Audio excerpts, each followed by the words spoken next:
I'm asking the organizers. Okay. Dear panelists, guests of the forum, ladies and gentlemen, welcome to the session Water, Energy, Food Nexus, Climate Resilience and Agriculture Investments. My name is Igor Alexiev, Managing Director and Partner from BCG, and I will moderate this such a distinguished panel.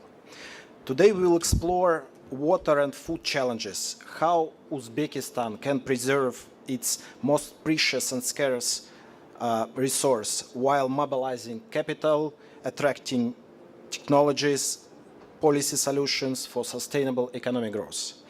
We are joined today by government officials, industry leaders and international organization representatives. Today we have on the panel Mr. Nureddin Kushnazarov, advisor to the Ministry of Agriculture. Mr. Ahmed Raza, Senior Policy Officer at the FAO Office for Central Asia. Dr. Shihab El-Barai, Partner at Strategy End. Bolas Hendrich, Ambassador and Executive Director to the Drought Prevention Institute. Rami Gandur, Chief Executive Officer at Metito Utilities. And the last but not the least, Joachim Fritz, Country Director in Uzbekistan at GIZ. But before we start the discussion, let me maybe draw your attention to the current and future state of situation with water in Uzbekistan and in the region, so we can understand better the challenges. First of all, it's water demand in Uzbekistan, if we think for the next 10-20 years, will rise significantly by 23% due to population and economic growth. By 240, the demand in industries alone is projected to rise by 150%, in utilities by 60%, and in agriculture, which is a major consumer right now, at least 15%. So the question is not where will be the demand for water in the country, but like how to meet this challenge of the supply of water in the country. If we switch to the available resources, they are shrinking, and due to climate change and reduction in transboundary water inflows. The forecast shows a reduction in water availability by 17% by 2040, which is the most severe impacts in the Amudarya basin. The reduction poses a serious challenge for the country to a water supply stability in the region and in the country. And if we put all this together, we clearly see that the country will face a huge demand deficit, not demand deficit, overall deficit of water resource availability. And it's like projected around 22 billion cubic meters by 2040 in the most severe scenario. And addressing this gap, it's not just important, it's imperative to Uzbekistan's national security and economic stability. And what are the solutions? The only way we can deal with this issue, it's definitely water efficiency across all the sectors. For example, we as BCG projected that by 2040, Uzbekistan utilities need to reduce the daily water usage by 15–20% to meet this the supply, and industries shall reduce the yearly water usage by 30–35% to 60 liters per $1 of industry GDP. And agriculture needs to reduce the yearly water usage by 40–45% per 1 ton of crop groans. And this goal ambitious, yet essential for sustainability. And during the session, with our panelists, we will discuss the government perspective on the sector, technology providers' view, and like financial institutions' view on how to not only to solve this issue, but also to attract capital in the industry and in the country to solve this issue. Now, given this context of water landscape, I would like to start our conversation with advisor to the ministry, Mr. Nuruddin Kushnazarov. And the question to you, can you please share the government perspective on the water usage, water treatment issue? What are the key challenges you see? And what are the government overall policy to solve this issue? Frameworks you are planning to use, and tools and technologies you are planning to implement in during the next years. Please, floors to you. Good afternoon. Good afternoon, dear colleagues, dear distinguished representatives of governments, international organizations. Okay, like this. It's a great pleasure to join this panel session and address the audience among the distinguished panelists. First, I would like to express our appreciation on behalf of the Ministry of Agriculture for the participation from the many countries, from the international organizations, and welcome you all here in Tashkent. And I would like to thank the organizers of this event. It's a very important topic, as you asked. Before going to the question, maybe I would like to highlight several moments why agriculture is very important in some figures maybe. Agriculture is the backbone of economy. It's not only the economy, it's the livelihood of the millions of people. 19% of GDP comes from the agriculture, agri-food sector. 27% of the population, labor force, labor is employed in agriculture. So you can imagine that the millions of people are employed in this sector. So the water, energy, and the food is very important. If we look on the figures, in 2025, the agriculture output reached $40 billion. And you know that there is a growth of population, so demand for the food, more food. So we have a strategic objective to increase the production, agriculture production, to $60 billion. It's almost 30% increase. So as well as we have a target to export more, we have a target to feed the population. So there is but this should not be at the expense of natural resources. So we need to increase the productivity. We need to increase the productivity, the water efficiency. So coming to your question, how this current state of the water and the challenges, I would tell you that 90% of our water resources is used in agriculture, 90%. And our water resources coming from 80% of our water coming from the transboundary inflow, and 20% is internal water resources, rivers. And we understand that without increasing the water efficiency, we cannot reach the target, because the land will not expand. The land will be still the same size by 2030, by 2050, so same. And we have over 4.3 million hectares irrigated land. And starting from 2019, the government putting a lot of attention to introduce the water-saving technologies in producing the agriculture products. More than 2 million hectares, 2.5 million hectares already introduced water-saving technologies. Different technologies, of course. It's a drip irrigation, it's the sprinkler irrigation, it's the land laser leveling. And we have a strategic objective now. By 2030, we need to completely finish with we need to cover 4.63 million hectares with the water-saving technologies. Without that, we see the forecast, we've seen in your presentation, the forecast is bad.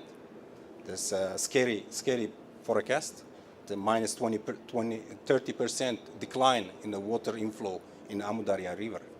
So we understand this cannot be reached without investment, without innovation and knowledge.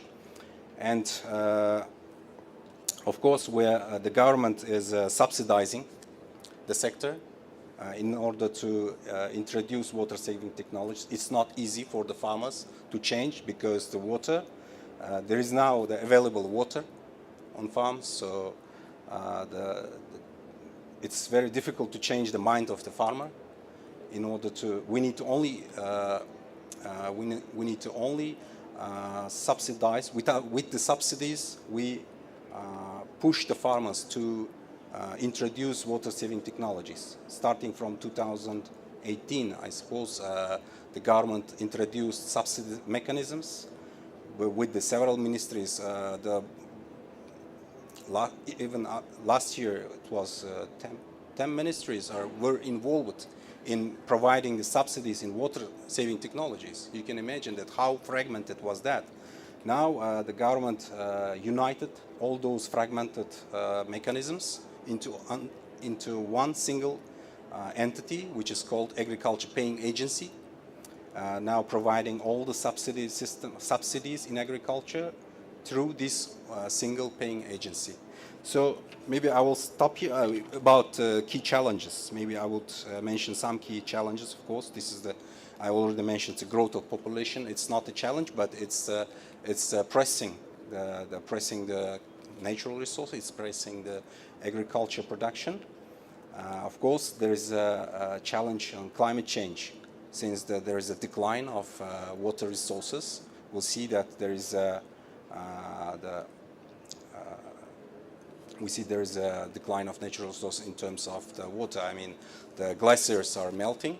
So by 2050, there is a forecast that the production will decline, even in agriculture, in some areas by 20%. So we need to it's an urgent call, I would tell, an urgent call, and the government is doing, the government is programming new investment portfolios with the several IFIs, with the international donor organizations.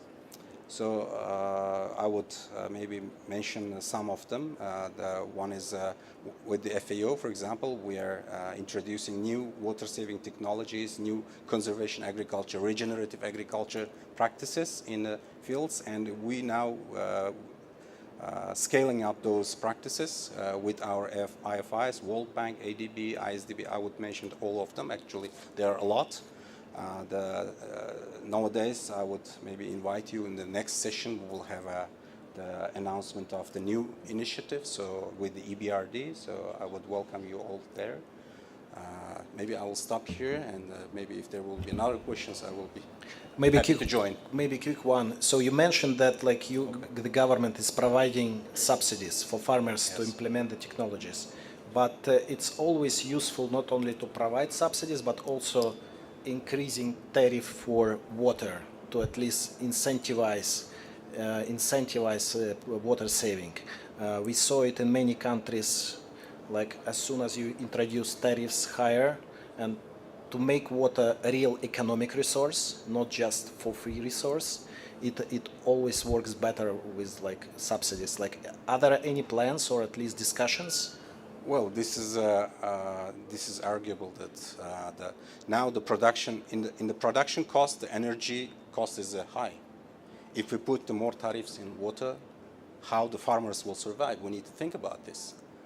We need to think about the farmers' sustainability. Also, they should have an income from the farms. If we put more pressure on the costs, we understand that there is the energy cost is in the production cost. It's high. It's almost 40% sometimes. If you put more on that, of course, this is discussable. We need to, of course, ask these questions of the Ministry of Water Resources. But we argue that the farmers already under pressure of climate, under pressure of costs, prices, energy prices. So we need to we need to think about this very carefully. That's absolutely true. That's not an easy trade-off for the government overall, not just for agriculture ministry. And thank you for sharing the government broad vision.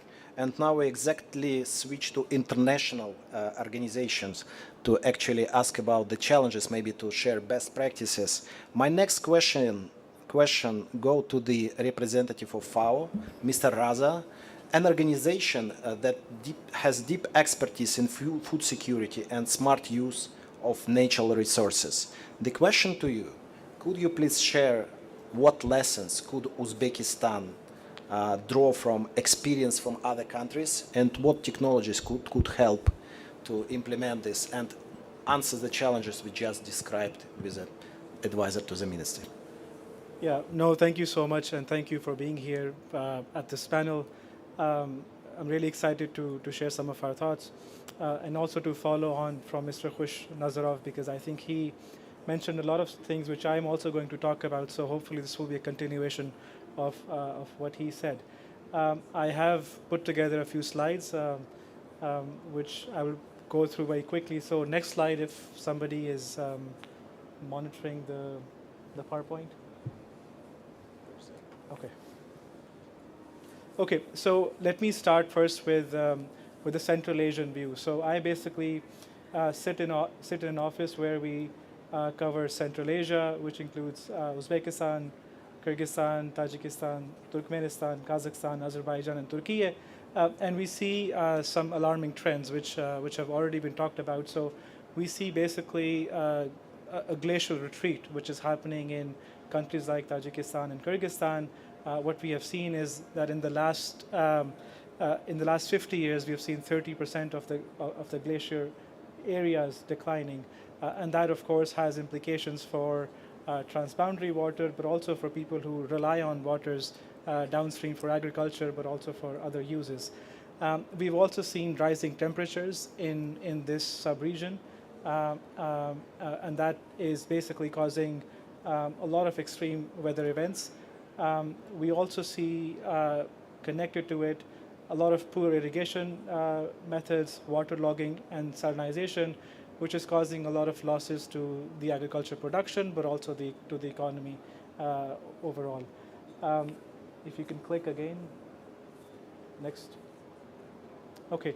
And now zooming more on what we see in Uzbekistan, and I think some of it has already been discussed.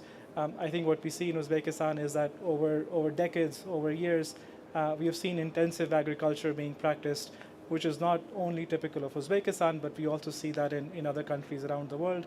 But sort of focusing on monoculture, especially of cotton, what that has meant is that we have sort of prioritized short-term economic gains vis-a-vis long-term environmental sustainability. And I think it's that less than ideal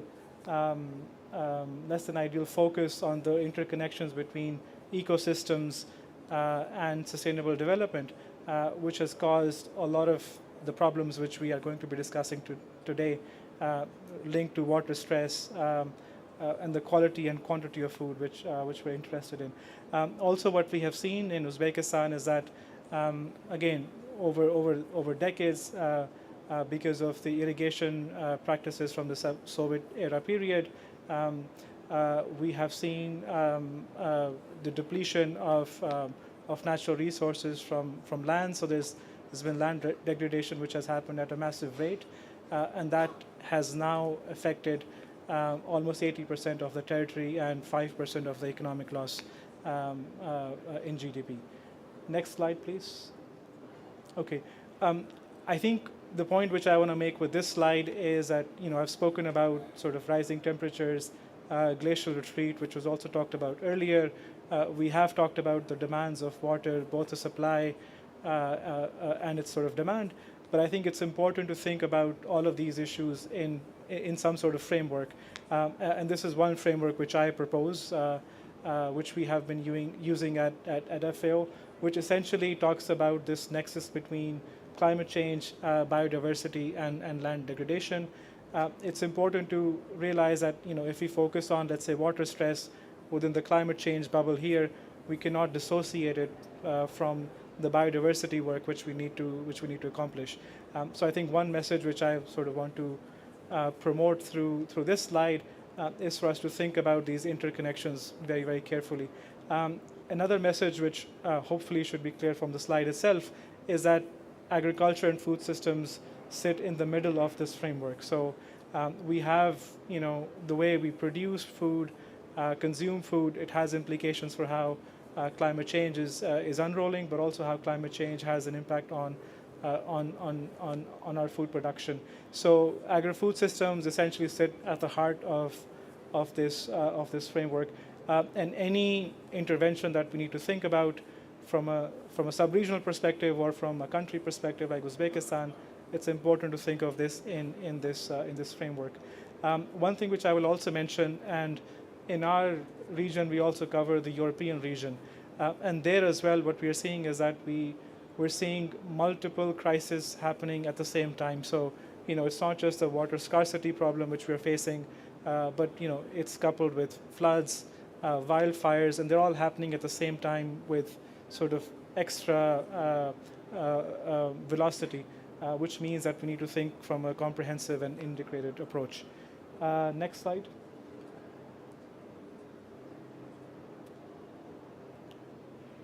Okay, so this is a very basic indicator which is part of the SDG framework, and the source here is FAO, and this basically talks about the withdrawal of water, fresh water, and as Mr. Nuruddin was saying, a lot of it goes to agriculture, but we see in Uzbekistan, which here is in the blue line, is that the water withdrawal is quite high compared to what we see from the world average, which is green, and the Central Asian sort of percent here is in the red.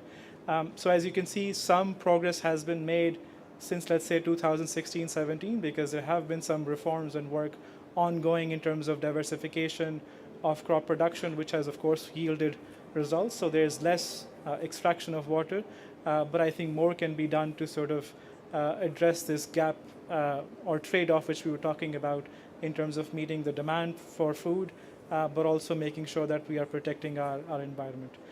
Next slide, please. Okay, so now sort of focusing more on agriculture and food systems, and this may not be new to some of our colleagues here who are sitting in the audience. When we talk about the emissions coming from agriculture globally, and if you see the green line, that's the world line, and you can see close to 30% of the global greenhouse gas emissions come from agriculture.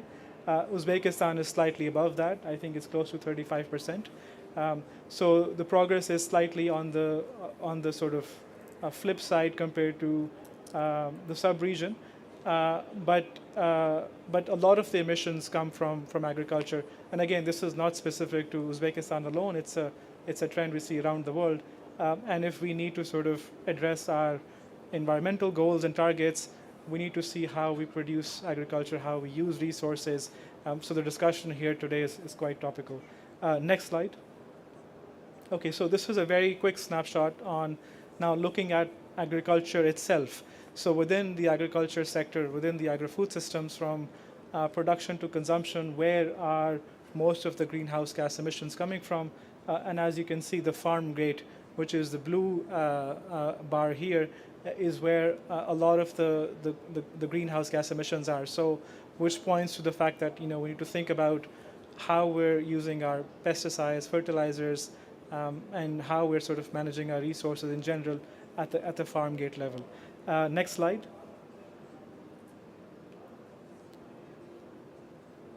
Okay, so this is not an exhaustive list. I could not think of a very nice way of summarizing the discussion, but I thought maybe I'd leave with a few pointers for us to discuss in the panel, and maybe for the audience to react on, seeing what we are also seeing in the sub-region. So I think the first thing, which was quite eloquently sort of put by Mr. Nuruddin himself, so I won't dwell on it a bit more, but I think there is a need to sort of strengthen our policy coherence at the highest level. So I think in Uzbekistan we do see priority being placed on this at the highest level. And we have ministries of agriculture and stakeholders from water talking about the Nexus. But I think it's important to sort of align our plans and goals. So we have, the NDCs, we have the national adaptation plans, we have the LDN targets. We need to ensure that somehow they're all connected and coordinated so that we're telling a coherent picture. And I think in the case of Uzbekistan, it's the point is to sort of reinforce that. I think already the will exists, the investments are there, but I think we need to sort of reinforce that more and more. Taking this at the regional level, I think it's important for Uzbekistan, but also for this sub-region, to think about how they manage their transboundary water management, because how Uzbekistan manages its water is quite different from Tajikistan and Kyrgyzstan, and there is a role for a regional cooperation here to ensure that we are ensuring both upstream and downstream agriculture to be in safe hands. Secondly, again, very quickly, and we can go into these things a bit later, we need to scale up sort of our climate-friendly and biodiversity-oriented programs a bit more. So, we talked about regenerative agriculture, which essentially talks about how we can produce with minimal soil disturbance. We ensure that we are using water-efficient technologies in this, and FAO has been working with the government on this. So we need to basically scale up some of these things. There are very successful pilots which have happened in Uzbekistan, and there's a need to sort of scale that up further. On data, I'm sure my panelists will talk about it, but I think there is a need across the region and also in Uzbekistan to sort of use satellite data, soil moisture sensors, but also think about digitizing a lot of our government data so that we have real-time information on how to manage water, which is a very scarce resource we have. And lastly, and I thought maybe we'll have people who talk about finance, but I do want to sort of here talk about the fact that I think there's a very high number that close to $600 billion around the world are given in terms of subsidies for water-related initiatives. Not all of them are geared towards making them environmentally friendly. So if, let's say, the goal is to make some of those subsidies, which are not wrong, to sort of make them more environmentally sustainable and orient towards practices which improve water management, I think there is a role of finance. There's a role of domestic finance, of development banks, for them to give patient capital and give more loans on water-related projects, because we are seeing in this region that we need to ensure there's more domestic finance which needs to support some of the work. So I'll stop here. I'm sorry I might have bored you with a lot of visuals, but I'm hoping this gets a discussion started. Thank you. But before we move to the next panelist, one short question. You mentioned regional cooperation as one of the key levers to really improve the situation, not only in Uzbekistan, but in the region. Do you have any particular examples or areas where this regional cooperation shall start from? Yeah, it's a big question. I don't know how much time I have, but look, I think so. The work which international organizations like FAO do is a good sort of conduit to merge both national goals and global goals. So I think FAO can be that bridge to ensure that we have this sort of bridge between our global aspirations and what we need at the country level. And a very concrete sort of platform in this case is the regional conference, which happens every 2 years.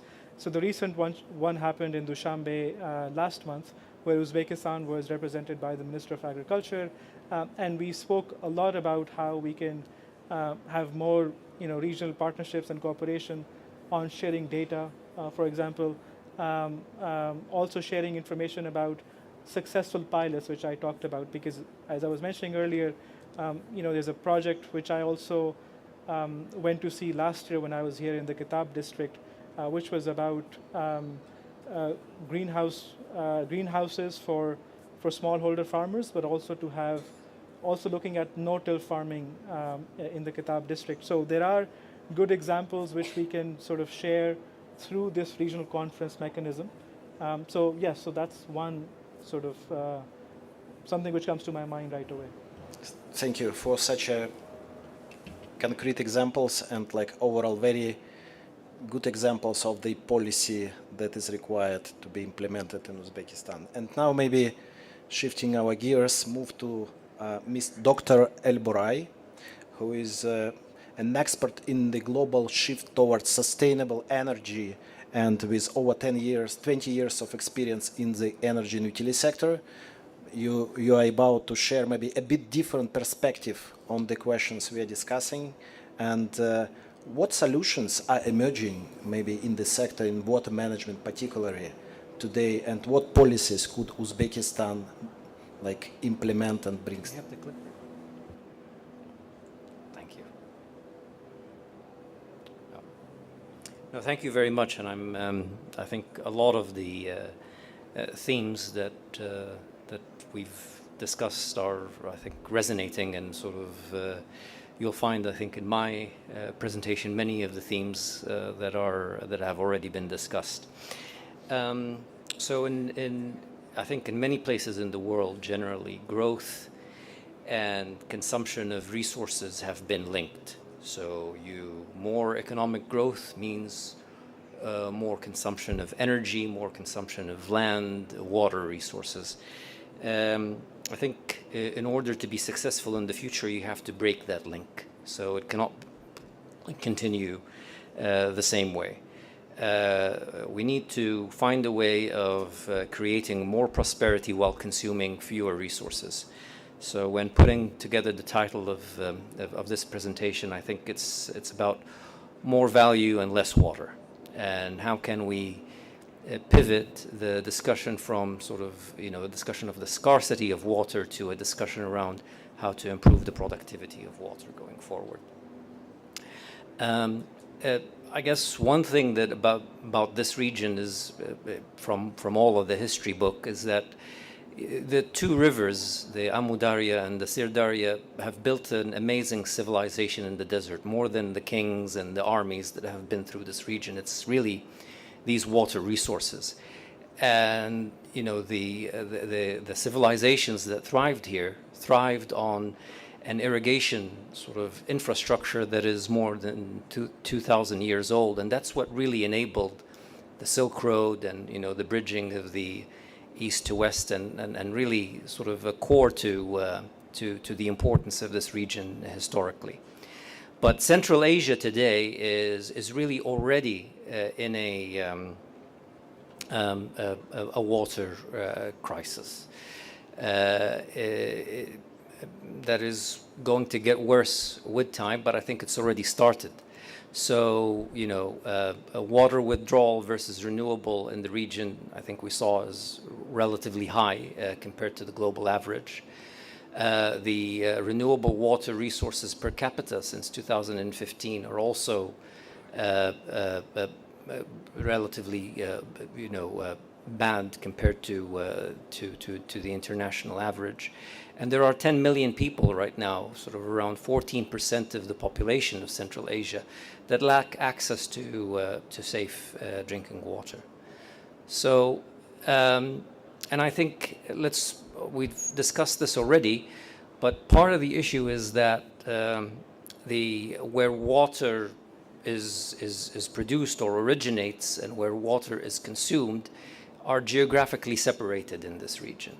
So you have the water coming from the mountains, right, and really consumed in agriculture in the valleys, in countries like Uzbekistan, Turkmenistan, and Kazakhstan. Also, agriculture in the region as a whole in Central Asia is a big consumer of water. So around 80% of water in Central Asia goes towards agriculture.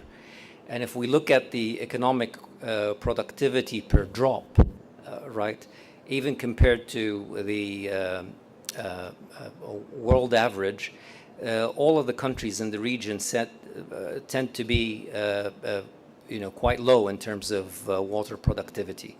So it's in Uzbekistan, it's less than $3 per meter cubed. The global average is around 23 US dollars per meter cubed. So the same as there is sort of a geographic imbalance, there's also an imbalance in the uses of water in terms of the productivity for GDP. We already saw that there is a water shortage today that is increasing with time if things continue as they are. If the inflows keep falling at 2% a year and the water demand rises at 1% per year, this compounds over time, and the math is very brutal. So something has to change. Oops, sorry. Yeah. So I think water productivity is an important theme, and I think this issue or challenge is also has in its folds an investment opportunity or a market opportunity. So if you look at this opportunity, we estimate that there is around $5 billion of economic damaged and missed potential from water inefficiencies in the region as a whole. And there are around 40 billion US dollars that are required in terms of infrastructure upgrades and capital investments.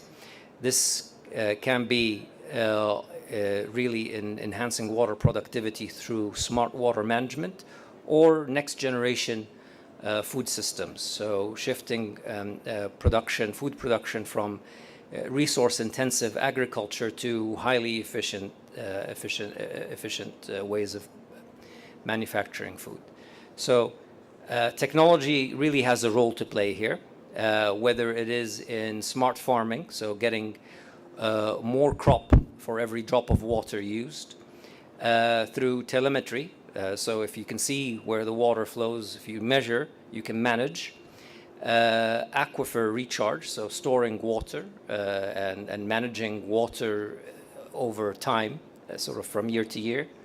Reservoir optimization across, so from upstream to downstream and the alignment across those. Just as an example, right, and it doesn't have to be this, the precision fermentation, so the bioreactors, can give us a sense of the potential for saving. Even if we save much less than that, it would be great. But if you look at really what it takes in terms of water, land, and carbon to produce a kilogram of protein, it's around 12,000 liters, right? This can be technically reduced to 1 liter of water per kilogram of protein in the extreme case. Land is around 200 square meters, around the size of a tennis court, roughly. This could be reduced to a 1 meter square area in a bioreactor, so around the size of a foosball table. Kilograms of CO2 equivalent, around 100 for a kilogram of protein. These can be potentially reduced to 3 kilograms. I think even if we do a fraction of this, there can be a solution, a technological solution to the challenges that we're facing in the water sector. So a few, in the past century, everything was about GDP. I think in this century, the key metric is going to be GDP per drop of water. So if we look at a few areas where action can be taken, I think for the region, it's important to look at the GDP per drop and find means of increasing it from around 1 to 9 US dollars per meter cubed to around 20 to 25, so in alignment with the international average. I think we've discussed that because of just the way that the water is structured in this region, there's no single country answer to the water challenge. So I think regional basin agreements, management agreements for the Amu Darya and the Sir Darya are very important to finding a sustainable solution for the region as a whole.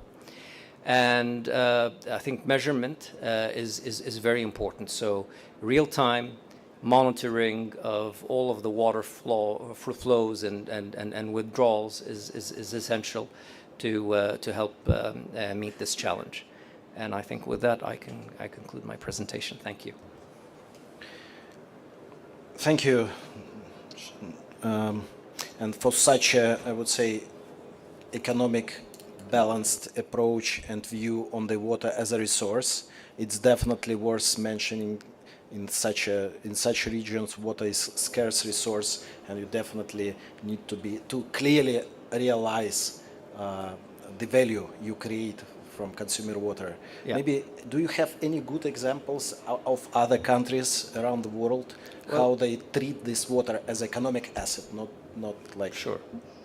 So I think, you know, food security is essential, right? It's right up there with energy security and water security. Food security is a very essential policy objective in and of itself. But when the water resources are scarce, as they are where I come from in Saudi Arabia and in GCC countries,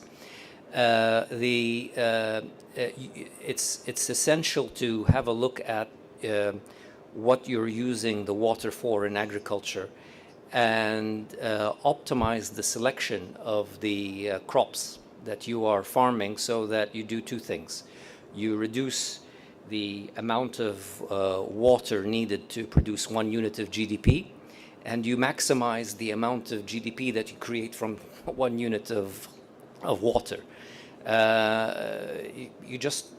You have to make the most you can out of the problem, and I think a lot of the countries in the GDP had a look at practices that they had in the past. In the past, you know, in the desert we were farming, grain, right? Because we had to have grain. It's an essential part of national security. At some point, you know, the policymakers looked at that and said, well, that, you know, does not make sense. We have to find other means of securing the grain. We cannot produce the amount that we need of it in country. But we need to maintain in-country agriculture as well, but it has to be for select agricultural crops that are suited to the region. Very good example and like very valuable inputs for the ministry to consider while developing policy. Maybe now let me switch to international organization, dear Mr. Hendrik from Drought Prevention Institute. The organization focuses on sustainable water management, regional cooperation, and knowledge sharing. Could you please tell a bit more about the role of your institute in the region and the projects you are running in Uzbekistan, and maybe key challenges you face? Thank you all. There won't be any presentation, so only just this slide. Because I think that the basics are already set, so the table is set, so we can consider that we are all in deep, I don't want to say or continue this sentence, but you can imagine, so we are in trouble. So basically this institution, a little bit about the context and the background, Organization of Turkic States, 5 founding countries, number 1 of Uzbekistan, and here let me thank you for the government of Uzbekistan to invite us here and the organizers to let us introduce our institution. So it's a regional initiative, 5 founding countries, as I said, Uzbekistan, Turkey, Azerbaijan, Kazakhstan, and Kyrgyzstan, the founding countries of the Organization of Turkic States, and the Drought Prevention Institute is an embedded institute of this organization, headquartered in Budapest. Hungary is an observer to this organization and hosting several initiatives, which of course targeting joint challenges. So we all know that the challenge is there, especially let's say related to drought, which of course covers a huge domain, a huge value chain. So we mentioned food security, but we also, let's say, mentioned agriculture. Uzbekistan, I think it's in the center of all this. So the institute is targeting, let's say, this challenge, but not on the policy making level, because we do think that policy making and international organizations on the, let's say, the academia level are all set and all calculated, the risks and also, let's say, the damage is already taken, the gaps is already, let's say, foreseen, and that the not bright future we are heading to. So the institute can be called as a do tank. Okay, it's not a think tank, it's do tank.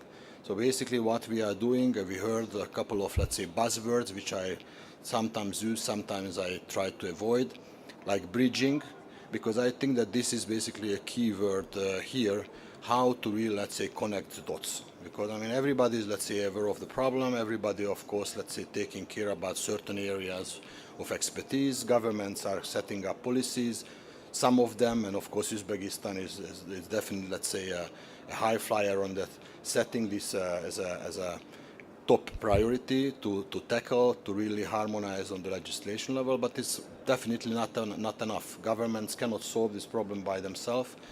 Academia cannot solve it by itself, to creating, let's say, of course, analysis and warning signals. And corporate sector is, of course, it's not able to solve this problem by itself.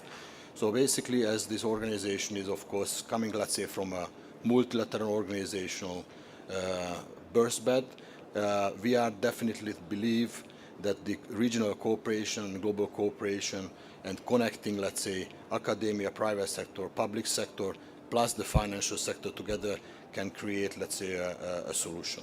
So Drought Prevention Institute is as I said, it's a do tank.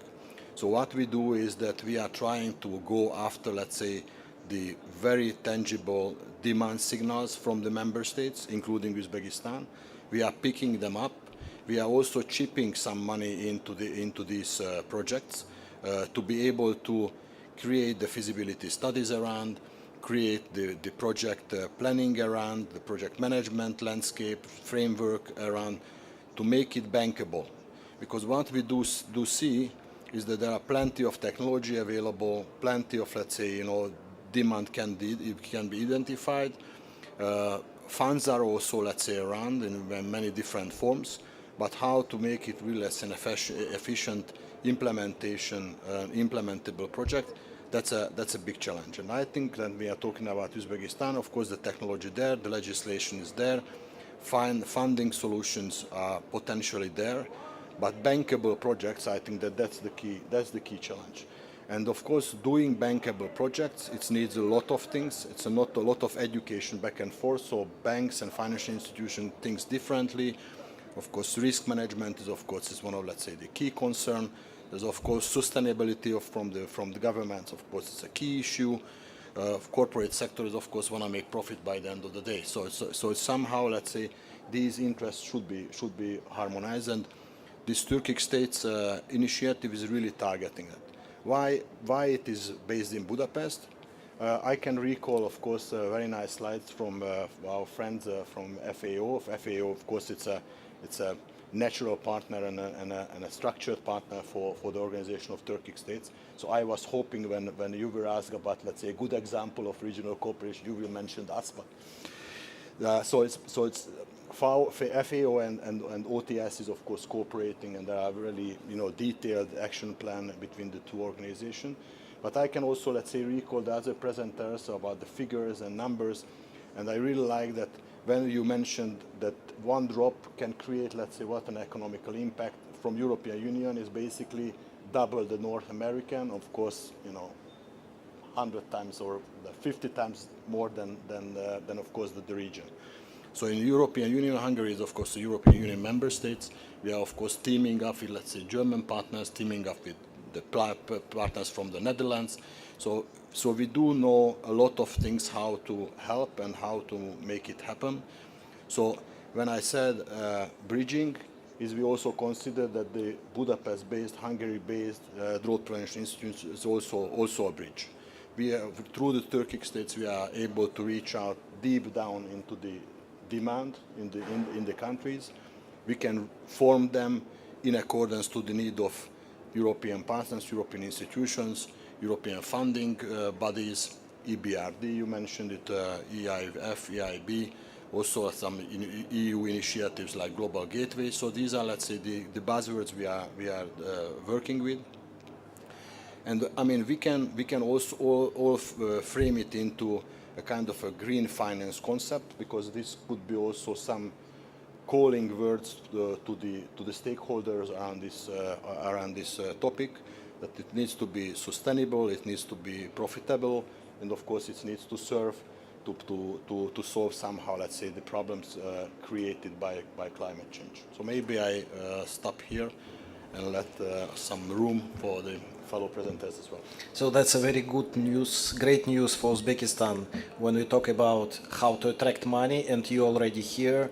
It means that like we are. I would change it in a way. So Uzbekistan was smart enough back at when they teamed up with the other countries to form this institution. So it's, I mean, the initiation is coming, let's say, from Uzbekistan, for example. So I think that these are great examples how a country on the bilateral level, by on national level, and by on a regional level are capable to act. And it also provides, like, from the beginning for the ministry, for the project, very clear understanding how to make the projects bankable from the very beginning. And now we talked with international, I would say, organizations, switch to the private players. So let me introduce Mr. Gandur, who is CEO of Melita Utilities. And we know that you are already present in Uzbekistan. And could you please share more about your projects here in Uzbekistan, and maybe the more important for the audience, what are the barriers or challenges you face when you implement the projects, and maybe go back to previous panelists, when you find money to finance the projects? Thank you very much, Igor, for the question and for the introduction. Ladies and gentlemen, good afternoon, and thank you very much for having me here today. So as mentioned, I represent Metito. Metito is a developer, investor, owner, operator of water and wastewater treatment assets. We have operated in some 46 countries, including having delivered the first public-private partnership in each of 9 countries as first in country.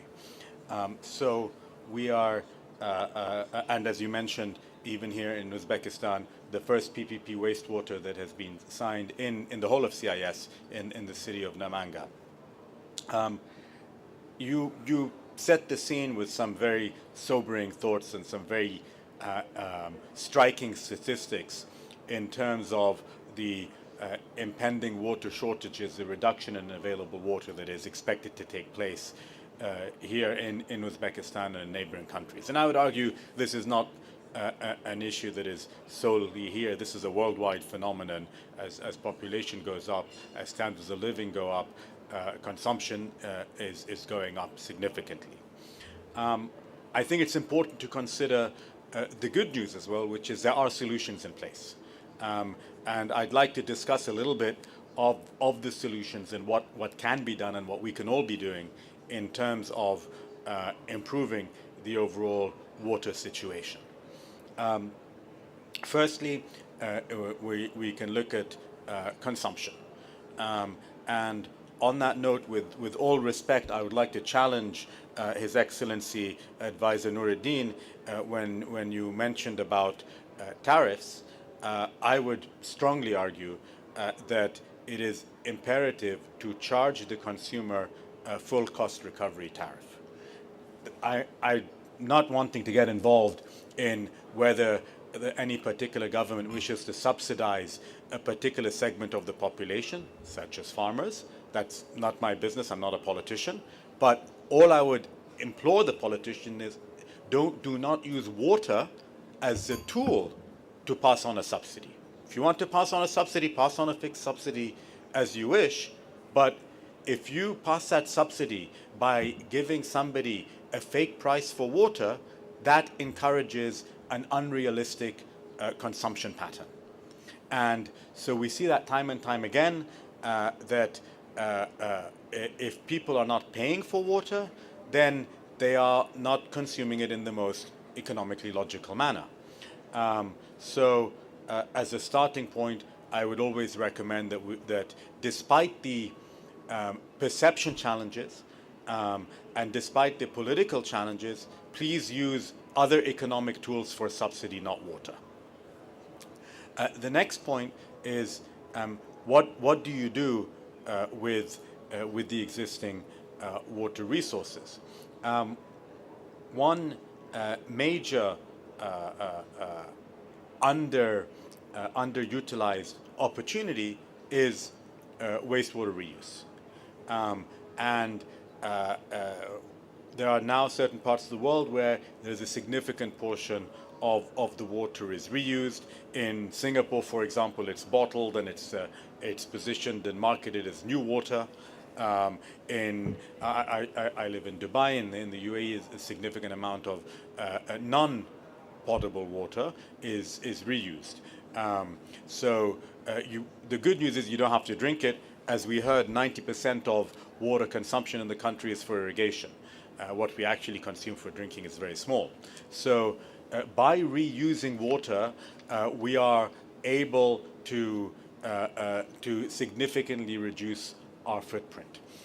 To do that, we need to treat all the wastewater, and we need to get it to the right standard. The technology is there, that's absolutely no problem. The issue is the willingness and the acceptance of the reused water. So the next part is how do we get to that? Now, you can definitely call me biased because I represent the private sector, but I am of the strong belief that the private sector is typically best positioned to deliver these critical infrastructure projects on a sustainable, long-term basis. Unfortunately, we've seen project after project that's been constructed that's been a white elephant, or it's not working properly. After a couple of years, it's dilapidated.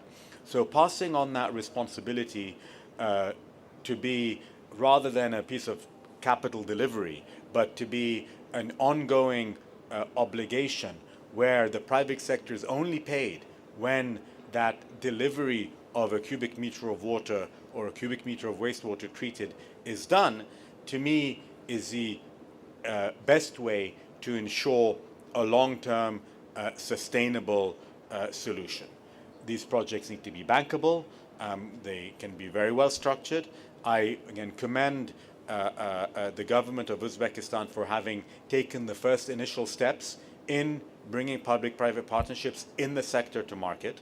Unfortunately, however, that's only been the first project. There's a long list of projects that should happen and need to happen and have not happened yet. There is unfortunately a lot of bureaucracy and a lot of hurdles that keep popping up that need to be crossed. And I would argue that when we look at some of these hurdles, for example, dealing with some of the environmental regulation, we are actually harming ourselves by looking at the small part and ignoring the big picture and the big benefit. So typical 80-20 rule, you're getting 80% of the benefit with 20% of the effort. So let's not focus on the 100% solution. Let's focus on getting there and getting the quantity of water available to take place. The Namangan project I mentioned is a wastewater project. It is receiving, or it is due to receive, a mixed type of wastewater, both municipal as well as various industrial wastes, and cleaning that, in this case putting it back into the river, but the technology is absolutely there to go further down the value chain. There was a lot of discussion earlier on irrigation, and I think, again, a major opportunity here lies in the irrigation pump systems that are in place. I believe there are something like 1,800 large-scale irrigation pumps in Uzbekistan. The vast majority of those were installed back in the Soviet era. They're all 40, 50 years old. And as you can imagine, a pump that is 40, 50 years old is highly inefficient. So even just from a power consumption point of view, by replacing an old pump with a new pump, you can save something like 50% of the power. The irrigation system, as I have been told, consumes 16% of the country's total power consumption. So there is an opportunity to save approximately 8% of the total country's power consumption by simply replacing the pump. So that it would pay for itself. Again, these projects have been under discussion for a while, and it's taken a while to get these off the ground. So I would commend the authorities here for taking the steps in initiating these. But again, I have a strong encouragement that we really need to move into delivering these projects.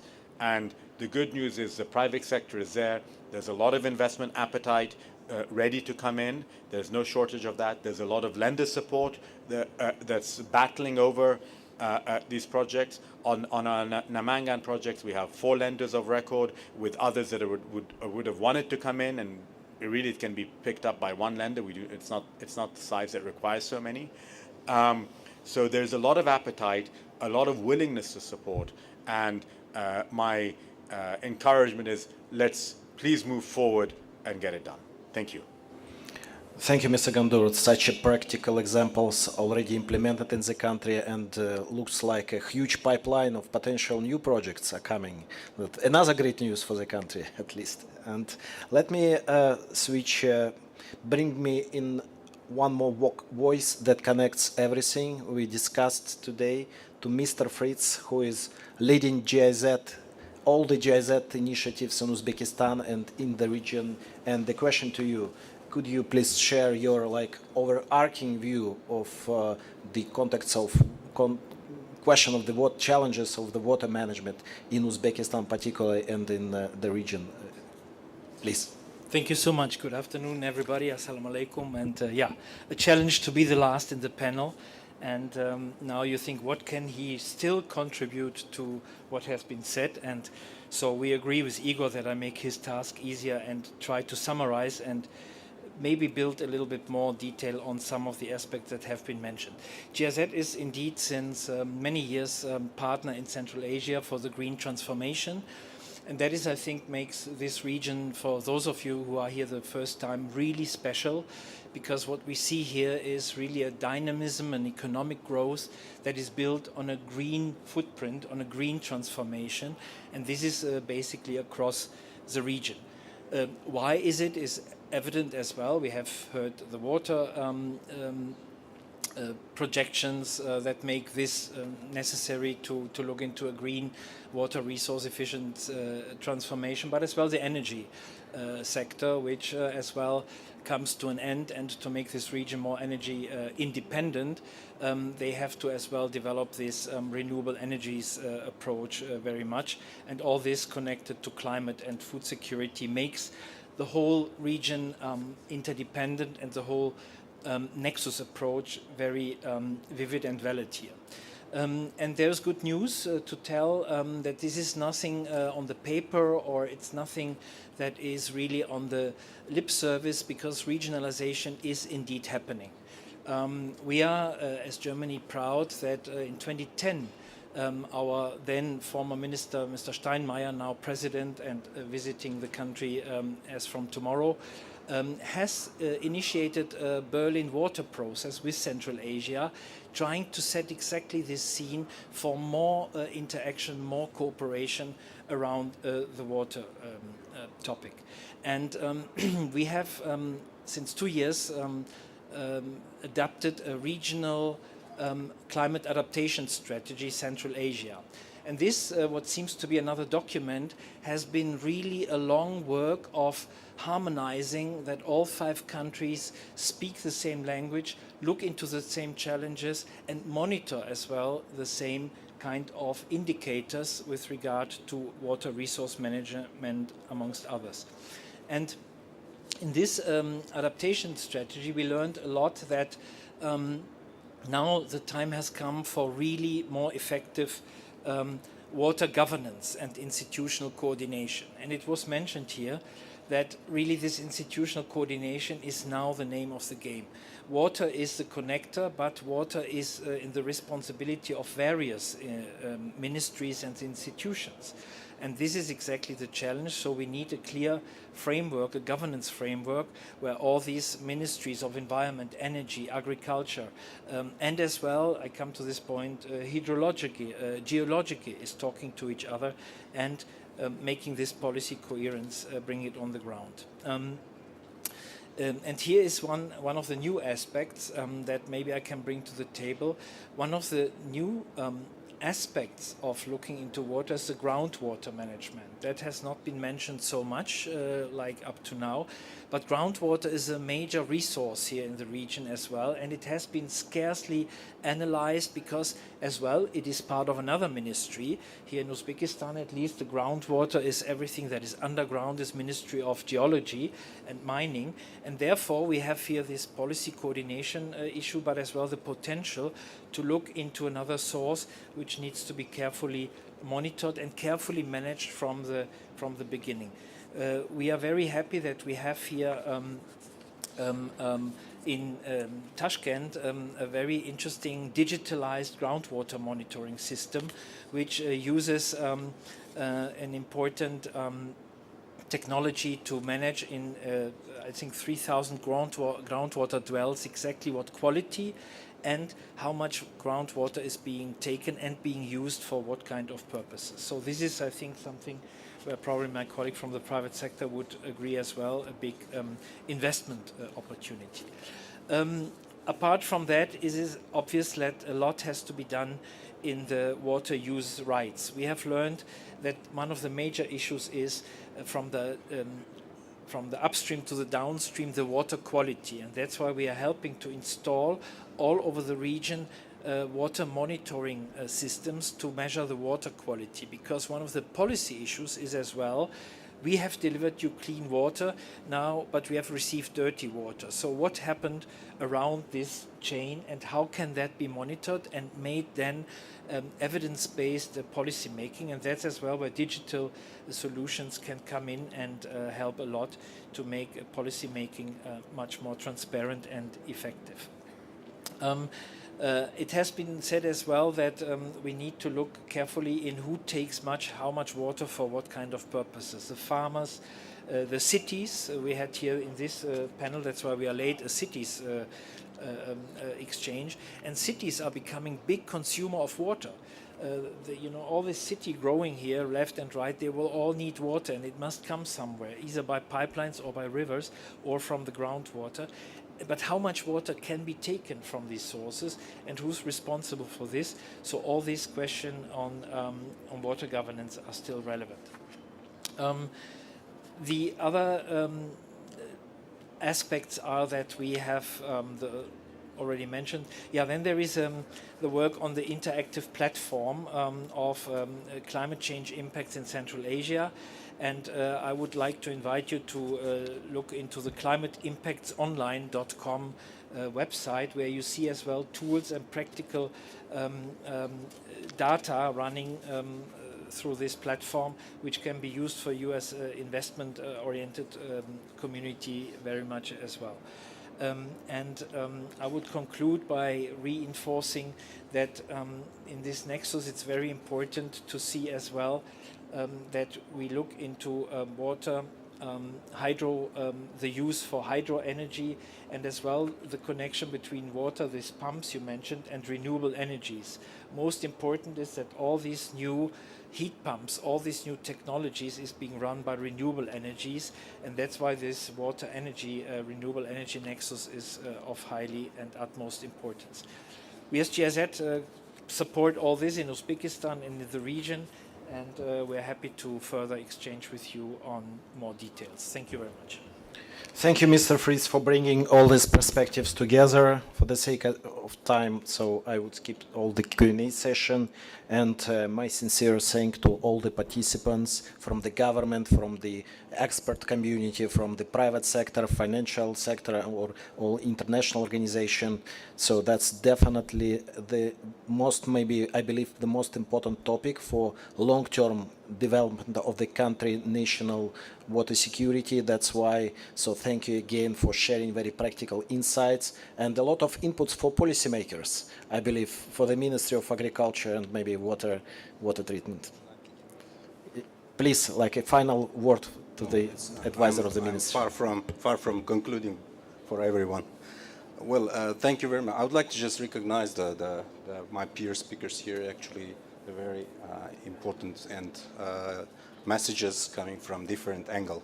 So the water, energy, and agriculture has many dimensions by itself.